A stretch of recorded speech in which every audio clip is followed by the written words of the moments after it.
Hello guys, ఈ video చూస్తున్న ప్రతి ఒక్కరికి హ్యాపీ సండే. సో ఈరోజు మా ఆయన వచ్చేసి నన్ను సత్యబాబు బిర్యానీ అయితే చేయమని చెప్పారు. అదేంటని అంటే నాకు యూట్యూబ్లో రీల్ చూపించారన్నమాట. ఓ అంతేనా, వెళ్ళి చికెను బాస్మతి రైస్ తీసుకుని చేసేస్తా అని చెప్పేసి బాస్మతి రైస్ తోటి బగారా రైస్ అండ్ చికెన్ తోటి చికెన్ ఫ్రై అయితే చేశానండి. లైక్ చూసేందుకు సత్యబాబు బిర్యానీ లాగే ఉంటుందని నేను కూడా అనుకుంటున్నాను.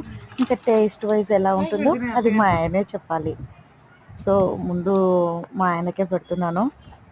సో ఆయన చాలా రోజుల నుంచి అడుగుతున్నారు, ఓసారి ఇంట్లో ట్రై చేద్దాము అని. సో ఈరోజు ఈ బిర్యానీ, సత్యబాబు బిర్యానీ అయితే ట్రై చేసాము. లెట్స్ సీ ఆయనకి ఎలా నచ్చిందో చూద్దాం.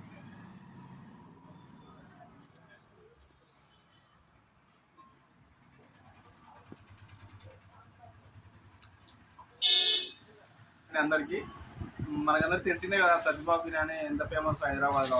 నేను మన యూట్యూబ్లో చూశాను. నా భార్యకి చికెను రైస్ తెచ్చిచ్చాను. ఒకసారి ట్రై చేయమని ఎలా ఉందో చెప్పిన. మనం ఇంట్లో ఎందుకు చేసుకోవద్దు, ఎందుకు ట్రై చేయొద్దని నేను చేశాను. నేను తిన్న తర్వాత అనుకున్నా, కంపల్సరీ సత్యబాబు బిర్యానీ ఏమైనా పార్సల్ తెచ్చారా లేకపోతే ఇక్కడే ఏమైనా చేసిందా, నాకు ఆశ్చర్యం వేసింది. అంత బాగుంది, సూపర్గా ఉంది. ఇందులో జీడిపప్పు, బగారా రైస్, చికెను మంచిగా ఫ్రై బాగుందండి. మీరు ఎలా ఎంజాయ్ చేస్తున్నారు సండే రోజు? అందరికీ హ్యాపీ సండే. Bye bye.